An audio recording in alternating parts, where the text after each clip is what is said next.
சுமார் 25,000 பேர் குறைந்தது மருத்துவ சேவைகளுக்காக அழைத்து செல்லப்படுகிற உச்சகட்ட நிலையில் நோயாளிகளாக காசாவுக்குள் இருக்கிறார்கள் என்கிறது பாலஸ்தீன சுகாதார அமைச்சு. குறிப்பாக பெஞ்சமின் நெத்தன்யாகு மீதான ஊழல் குற்றச்சாட்டுக்கள்ல சம்பந்தப்பட்ட சாட்சியங்களை அளிப்பதற்கு முற்பட்டார், சாட்சியங்களை மிரட்டினார் என்கிற குற்றச்சாட்டு தான் பெஞ்சமின் நெத்தன்யாகுவினுடைய மனைவி சாரா நெத்தன்யாகு மீது தொடுக்கப்பட்டிருக்கிறது. வளமையான விமான பயண பாதையில் பயணிக்கவில்லை, அவர் மாற்று பாதைகளை தேர்ந்தெடுத்து தான் பயணித்தார்.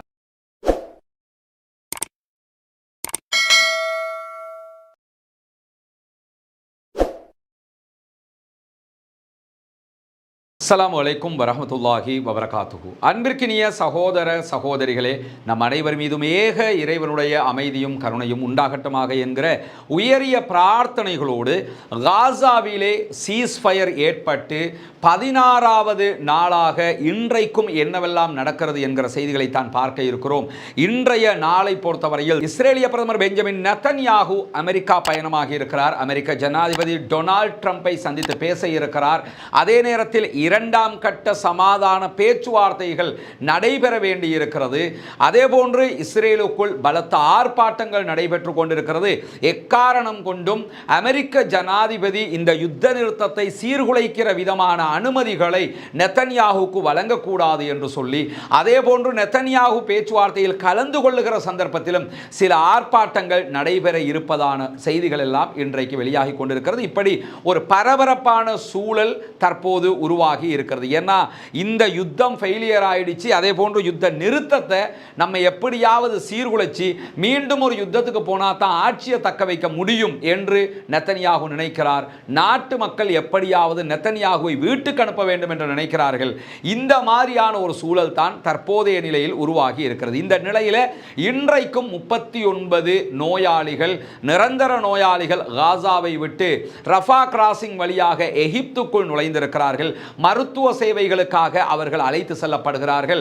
சுமார் 25,000 பேர் குறைந்தது மருத்துவ சேவைகளுக்காக அழைத்து செல்லப்படுகிற உச்சகட்ட நிலையில் நோயாளிகளாக காசாவுக்குள் இருக்கிறார்கள் என்கிறது பாலஸ்தீன சுகாதார அமைச்சு. இந்த செய்திகளுக்கு மத்தியில் தான் இரண்டாம் கட்ட பேச்சுவார்த்தைகளுக்கு நாங்கள் எப்போதும் தயாராக இருக்கிறோம் என்கிறது பாலஸ்தீன விடுதலை அமைப்பு. எகிப்திலே அடுத்த கட்ட பேச்சுவார்த்தைகள் நடத்த இருப்பதாக சொல்லப்படுகிறது. நாங்கள் அதற்கு தயாராக இருக்கிறோம் என்கிற அறிவிப்பை அவர்கள் பப்ளிக்காக சொன்னது மட்டுமல்லாமல் கத்தார், எகிப்து உள்ளிட்ட நாடுகளுக்கும் அபிஷியலாக இந்த செய்திகளை அவர்கள் சொல்லி இருக்கிறார்கள் என்கிற செய்திகளும் இன்றைக்கு வெளியாகி இருக்கக்கூடிய நேரத்தில் இஸ்லாமியர்களுடைய 3வது புனித தலமாக இருக்கக்கூடிய புனித மஸ்ஜிதுல் அக்ஸாவுக்குள் இன்றைக்கும் குடியேறிகள் என்று சொல்லப்படக்கூடிய செட்லர்ஸ் உள்ளே நுழைந்து பல அக்கிரமங்களையும் தாக்குதல்களையும் நடத்தி இருக்கிறார்கள். அது முஸ்லிம்களுடைய புனித பள்ளிவாயல் என்பது உலகத்தில் இருக்கக்கூடிய அத்தனை பேருக்கும் தெரியும். அந்த இடத்துல அதிலும் முஸ்லிம்கள் தொழுகிற பகுதிகளுக்குள்ளாகத்தான் இவங்க தொடர்ந்து உள்ளே நுழைகிறார்கள். நுழைந்து என்ன பண்றாங்கன்னு கேட்டா பள்ளிவாசலுடைய பகுதிகளை தாக்குதல் நடத்துவது மட்டுமல்லாமல் டால்முடிக் என்று சொல்லக்கூடிய அவர்களுடைய ஒரு வணக்கத்தையும் பள்ளிவாசலுக்குள் தொழுகை பகுதிக்குள் செய்து கொண்டிருக்கிறார்கள் என்கிற செய்திகளை இன்றைக்கு வஃபா நியூஸ் ஏஜென்சி வெளியிட்டிருப்பது மட்டுமல்லாமல் அக்டோபர் 2023 இருந்து இன்றைய நாள் வரைக்கும் 68,000க்கு மேற்பட்ட குடியேறிகள் மஸ்ஜிதுல் அக்ஸாவுக்குள் பலவந்தமாக நுழைந்து தாக்குதல்களை நடத்தியிருக்கிறார்கள், சொத்துக்களை அழித்திருக்கிறார்கள். அதே போன்று டால்முதிக் என்று சொல்லக்கூடிய அவர்களுடைய வணக்க வழிபாடுகளை பலவந்தமாக செய்து இஸ்லாமியர்களின் சீற்றத்தை உண்டாக்கி இருக்கிறார்கள் என்கிற செய்திகளும் இன்றைக்கு வெளியாகி இருக்கிறது. மஸ்ஜிதுல் அக்ஸா மேல கை வைப்பதுதான் இஸ்லாமியர்களுடைய நெஞ்சத்தை உடைக்கிற செயல்பாடு, சர்வதேச அளவில் முஸ்லிம்களை கவலைக்குள்ளாக்கலாம் என்கிற காரணத்தினாலேயே மீண்டும் மீண்டும் என்ன பண்றாங்கன்னா ராணுவ பாதுகாப்போடு மஸ்ஜிதுல் அக்ஸாவுக்குள் நுழைந்து இப்படியான அநியாயங்களை செய்கிறார்கள் என்கிற செய்திகள் வெளியாகி இருக்கிற அதே நேரம் இன்றைக்கு வெளியாகி இருக்கக்கூடிய ஒரு முக்கியமான செய்திதான் பெஞ்சமின் நெத்தன்யாகுவினுடைய மனைவி மீதான குற்றவியல் விசாரணைகள் தொடங்கி இருக்கிறது, ஆரம்பமாகி இருக்கிறது என்கிற செய்திகள். குறிப்பாக பெஞ்சமின் நெத்தன்யாகு மீதான ஊழல் குற்றச்சாட்டுக்கள்ல சம்பந்தப்பட்ட சாட்சியங்களை அளிப்பதற்கு முற்பட்டார், சாட்சியங்களை மிரட்டினார் என்கிற குற்றச்சாட்டு தான் பெஞ்சமின் நெத்தன்யாகுவினுடைய மனைவி சாரா நெத்தன்யாகு மீது தொடுக்கப்பட்டிருக்கிறது. இஸ்ரேலுடைய சைபர் கிரைம் துறையால் தான் இந்த குற்றச்சாட்டுகள் முன்வைக்கப்பட்டு விசாரணைகள் ஆரம்பிக்கப்பட்டிருக்கிறது. இந்த விசாரணைகள் சாரா நெத்தன்யாகுக்கு எதிரான ஒரு விசாரணையாக பிரச்சனையாக மாறி இருப்பதான செய்திகளையும் இன்றைக்கு இஸ்ரேலுடைய உள்ளூர் ஊடகங்கள் தெரிவித்துக் கொண்டிருக்கிறது. ஏன்னா இதுதான் அங்கே இருக்கக்கூடிய மெயின் பிரச்சனையாகவே இருக்கிறது. இந்த யுத்தம் முடிவுக்கு வந்துவிட்டால், தேர்தல் நடத்தப்பட்டால் இஸ்ரேலிய பிரதமர் தோல்வி அடைவார். தோல்வி அடைந்தால் ஊழல் குற்றச்சாட்டுக்கள்ல அவர் சிறைவாசம் அனுபவிக்க வேண்டி வரும். அவருடைய மனைவியும் சிறைவாசம் அனுபவிக்க வேண்டி வரும் என்பதால் தான் எப்படியாவது இதை தடுப்பதற்காக யுத்தத்தை ஆரம்பிப்பதற்கு அவர் தடுமாறிக் கொண்டிருக்கிறார் என்கிற செய்திகள் தொடர்ந்து வெளியாகிறது. அதே போன்று இன்றைக்கு இஸ்ரேலுடைய மேரிவ் செய்தித்தாள் ஒரு முக்கியமான செய்தியை வெளியிட்டிருக்கிறது. அதிலே அவர்கள் வெளியிட்டிருக்கக்கூடிய அந்த முக்கியமான செய்தி என்னவென்று சொன்னால், இன்றைக்கு டொனால்ட் ட்ரம்பை சந்திப்பதற்காக அமெரிக்கா பயணமாகிய பெஞ்சமின் நெதன்யாகு வளமையான விமான பயண பாதையில் பயணிக்கவில்லை. அவர் மாற்றுப்பாதைகளை தேர்ந்தெடுத்து தான் பயணித்தார். காரணம் என்னவென்று சொன்னால், வளமையாக பயணிக்கிற பாதையில் இருக்கக்கூடிய பல நாடுகள் பெஞ்சமின் நெதன்யாகுவை கைது செய்வதற்கு தயாராக இருக்கிற காரணத்தினால், ஐசிசியினுடைய ஆர்டரை ஃபாலோ பண்ண ஒபே பண்ணுவதற்கு தயாராக இருக்கிற காரணத்தினால அவர்கள் மாற்றுப்பாதையை தேர்வு செய்து பயணித்திருக்கிறார் என்கிற செய்தி வெளியாகி இருக்கிறது.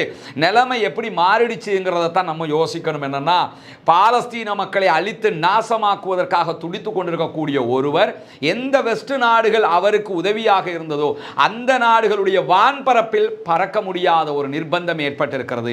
வான்பரப்பிலே பறந்தால் அவரை கைது செய்வதற்கு, அதற்கு எதிரான நடவடிக்கைகளை அந்தந்த நாடுகள் எடுக்கும் என்கிற காரணத்தினால ஒரு நாட்டினுடைய பிரதமரே பயந்து ஓடி மாற்றுப்பாதைகளில் பயணிக்கிறார் என்கிற செய்திகளை தான் இங்கே நாம் நகைச்சுவையோடு பார்க்க வேண்டி இருக்கிறது. ஏன்னா என்ன மாதிரியான ஒரு நிலை அவருக்கு ஏற்பட்டிருக்கு. உலகத்திலேயே மிகப்பெரிய இழிவை தொடர்ந்தும் சந்தித்துக் கொண்டிருக்கிறார் பெஞ்சமின் நெதன்யாகு. இந்த புகைப்படம் கடந்த ஆட்சி காலத்தின் போது டொனால்ட் ட்ரம்பை நெதன்யாகு சந்தித்த புகைப்படம். இன்றைய சந்திப்பு தொடர்பான விவகாரங்கள் வெளியே வருகிற போது அது தொடர்பான முழுமையான செய்திகளை நாம் உங்களோடு பகிர்ந்து கொள்ள தயாராக இருக்கிற அதே நேரத்தில் ஹரேட்ஸ் பத்திரிகை, இன்றைக்கு இஸ்ரேலுடைய மிக முக்கியமான பத்திரிகை, அவர்களும் ஒரு முக்கியமான செய்தியை வெளியிட்டிருக்கிறார்கள்.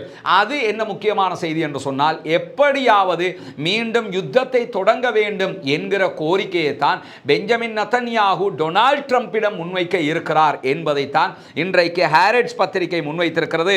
நெதன்யாகு தன்னுடைய வாஷிங்டன் பயணத்தின் போது பாலஸ்தீன மக்களுக்கு எதிரான, பாலஸ்தீனத்தை அழிப்பது தொடர்பான யுத்தத்தை நடத்துவதற்கான உறுதிப்பாட்டை எப்படியாவது பெற்றுக்கொள்ள முயற்சி எடுக்கிறார் என்கிற செய்திகள் வெளியாகி இருக்கிறார். அதே நேரம் ஆரம்பத்தில் நம்ம சொன்ன மாதிரி நிறைய ஆர்ப்பாட்டங்கள், இப்படி ஒரு சம்பவம் மீண்டும் நடக்கக்கூடாது என்று இஸ்ரேலியர்களாலேயே முன்வைக்கப்படுவது மட்டுமல்லாமல் இஸ்ரேலுடைய எதிர்க்கட்சி தலைவர் லாபிட் இன்றைக்கு அறிவித்திருக்கக்கூடிய ஒரு செய்தியில் என்ன சொல்லியிருக்கிறார்னா, அமெரிக்கா ஒன்றை புரிந்து கொள்ள வேண்டும், இந்த சமாதான உடன்படிக்கை நல்லது, இப்பொழுது அனைவரும் நிம்மதியாக இருக்கிறார்கள், அந்த மக்களும் நிம்மதியாக இருக்கிறார்கள், நாங்களும் நிம்மதியாக இருக்கிறோம். இந்த சமாதான உடன்படிக்கையை மீண்டும் சீர்குலைத்து ஒரு யுத்தத்திற்கு சென்றால் கண்டிப்பாக அது இஸ்ரேலுக்கும் அமெரிக்காவுக்கும் நன்றாக அமையாது என்கிற ஒரு செய்தியையும் இன்றைக்கு அவர் அறிக்கையாக வெளியிட்டிருக்கிறார். எதிர்க்கட்சி தலைவரே இப்படியான ஒரு பேச்சுக்களை பேசுகிற நிலை இன்றைக்கு உருவாகி இருப்பதை நாம் அவதானிக்க முடியும். இப்படியான நேரத்தில் தான் இன்றைக்கு வெளியாகி இருக்கக்கூடிய ஒரு முக்கியமான செய்தி என்னன்னு சொன்னா, காசாவிலே நடைபெற்ற யுத்தங்கள்ல இதுவரைக்கும் தற்போது வெஸ்ட் பேங்க்ல தாக்குதல்கள் நடைபெற்று வருவதால் துல்கரேம் அகதிகள் முகாமில் இருந்து 75% மக்கள் தற்போது அகதிகளாக வேறு இடங்களுக்கு சென்றிருக்கிறார்கள். ஏன்னா யுத்தம் அகோரமாக நடக்குது, கொலைகள் நடந்து கொண்டிருக்கிறது. யுத்தம் நடக்கக்கூடிய பகுதிகளில் நம்ம இருக்கக்கூடாது, வெஸ்ட் பேங்க்ல துல்கரேம் பகுதிகளில் இருக்கக்கூடிய மக்கள் இடம்பெயர்ந்திருக்கிறார்கள் என்கிற செய்திகள் இன்றைக்கு வெளியாகி இருக்கக்கூடிய நேரத்தில் நடந்த காசாவினுடைய யுத்தத்தில் 79% பள்ளிவாயல்கள் முற்றாக அழிக்கப்பட்டிருப்பதாகவும் 3 தேவாலயங்கள் முற்றாக அழிக்கப்பட்டிருப்பதாகவும் 255 பள்ளிவாசல் இமாம்கள், உலமாக்கள் கொல்லப்பட்டிருக்கிறார்கள், ஷஹீதாகி இருக்கிறார்கள் இந்த யுத்தத்திலே என்கிற செய்திகளும், 32 மையவாடிகள், ஜனாசாக்களை அடக்குகிற மையவாடிகள் அழிக்கப்பட்டிருக்கிறார், அதிலே 14 மையவாடிகள் மொத்தமாகவே அழிக்கப்பட்டிருக்கிறது என்கிற செய்திகளோடு 26 இமாம்களை, உலமாக்களை இஸ்ரேல் இன்னும் தடுத்து வைத்துக் கொண்டிருக்கிறது என்கிற செய்திகளோடு 1400 ஆண்டுகளுக்கு முன்பதாக கட்டப்பட்ட காசாவிலே இருந்த ஒரு பள்ளிவாயல் கூட அதனுடைய மனாரா மொத்தமாக அழிக்கப்பட்டிருக்கிறது இந்த தாக்குதல்களில் என்கிற செய்திகளும் இன்றைக்கு பதிவாகி இருக்கிற அதே நேரம் ஏற்கனவே 47,000 பேர் இந்த யுத்தத்திலே கொல்லப்பட்டார்கள், ஷஹீதாக்கப்பட்டார்கள் என்கிற செய்திகள் வந்த நிலையில் இதுவரைக்கும் 61,000 பேர் கொல்லப்பட்டிருக்கிறார்கள் என்கிற அப்டேட்டட் நியூஸ் தற்போது வெளியாகி இருக்கிறது. ஏன்னா இந்த இடிபாடுகள் எல்லாம் துப்புரவு பண்ணும் போது தான் எத்தனை பேர் மௌத்தா போனாங்க, கணக்கில் வராதவங்க யாருங்கிறதெல்லாம் கணக்கிட்டு 61,000 பேர் இந்த யுத்தத்திலே கொல்லப்பட்டிருக்கிறார்கள் என்கிற செய்திகளோடு 14,222 பேர் அளவுக்கு இடிபாடுகளுக்குள் சிக்கி இருக்கிறார்கள்.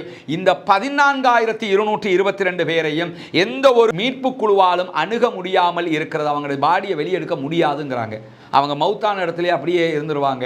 பாடியை வெளியெடுக்கிறதுக்கு எந்த வாய்ப்புமே கிடையாது. 14,000 ஜனாசாக்களை வெளியிலே எடுக்க முடியவில்லை என்பது அந்த ஜனாசாக்களுடைய உறவுகளால் எப்படி ஜீரணித்துக் கொள்ள முடியும் என்பதுதான் நாம் இங்கே யோசிக்க வேண்டிய ஒரு கவலையான விஷயமாக இருக்கிறது. அதே நேரத்தில் எல்லாம் தெரியும், ஹெஸ்புல்லாக்கள் தொடர்ந்து இஸ்ரேலுக்கு எதிரான தாக்குதல்களை நடத்தி வந்த நிலையில் தற்போது சமாதான உடன்படிக்கை நடைமுறையில் இருக்கும் போது எதிர்வருகிற 23ஆம் தேதி, இந்த மாதம் 23ஆம் தேதி ஹெஸ்புல்லாக்களுடைய தலைவராக இருந்து மரணித்த ஹசன் நசருல்லா, அதே போன்று ஷயீத் ஹசேம் சஃபியுத்தீன் ஆகிய 2 பேருக்கும் ஒரு மாபெரும் ஊர்வலத்தை அவர்கள் நடத்த இருப்பதாக இன்றைக்கு அறிவித்திருக்கிறார். அதே நேரம் இந்த ஊர்வலத்தில் ஏதாவது அசம்பாவிதத்தை இஸ்ரேல் செய்தால் கண்டிப்பாக பதிலடி கொடுப்போம் என்கிற செய்திகளையும் இன்றைக்கு அவர்கள் சொல்லியிருக்கிறார்கள் என்கிற செய்திகள் வெளியாகி இருக்கிறார். அதே நேரம் ட்ரம்ப் தொடர்ந்து வெளியிட்டு வரக்கூடிய காசாவிலிருந்து பாலஸ்தீன மக்களை வெளியேற்றுவோம் என்கிற திட்டத்தை இன்றைக்கு ஈரானுடைய வெளிவிவகார அமைச்சு கடுமையாக கண்டித்திருப்பது மட்டுமல்லாமல், ஜோர்தானுக்கோ எகிப்துக்கோ பாலஸ்தீன மக்களை வெளியேற்றுவதை ஒருபோதும் நாங்கள் ஏற்றுக்கொள்ள மாட்டோம்,